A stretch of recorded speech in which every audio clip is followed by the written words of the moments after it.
অন্যান্য বছরের তুলনায় এবছর কিন্তু নর্থ সিকিমে স্নোফল অনেক কম।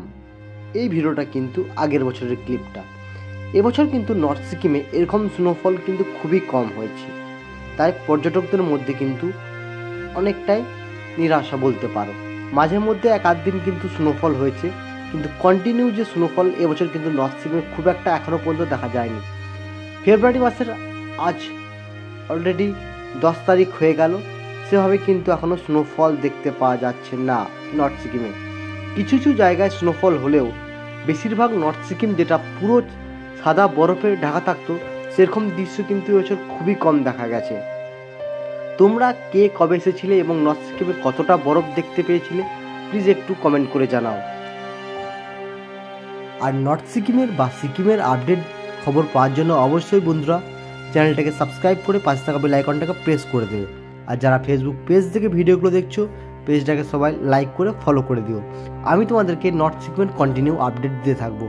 এবছর কিন্তু নর্থ সিকিমের তুষারপাতের পরিমাণ কিন্তু অনেকটাই কম।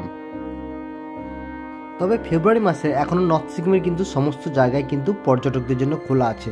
অন্যান্য বছর এই সময় কিন্তু গুরুদমাল লেক বন্ধ হয়ে যায়, এবছর কিন্তু এখনও সেভাবে গুরুদমাল লেক বন্ধ হয়নি, কারণ অতিরিক্ত তুষারপাত হয়নি।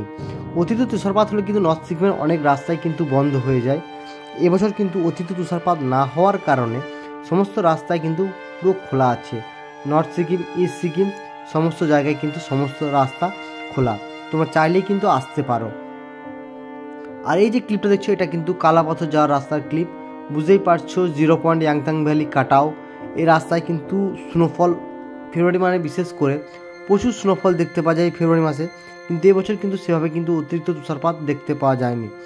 অন্যান্য বছর কিন্তু এরকম পুরো স্নোফলে ভর্তি হয়ে যায় সিকিম।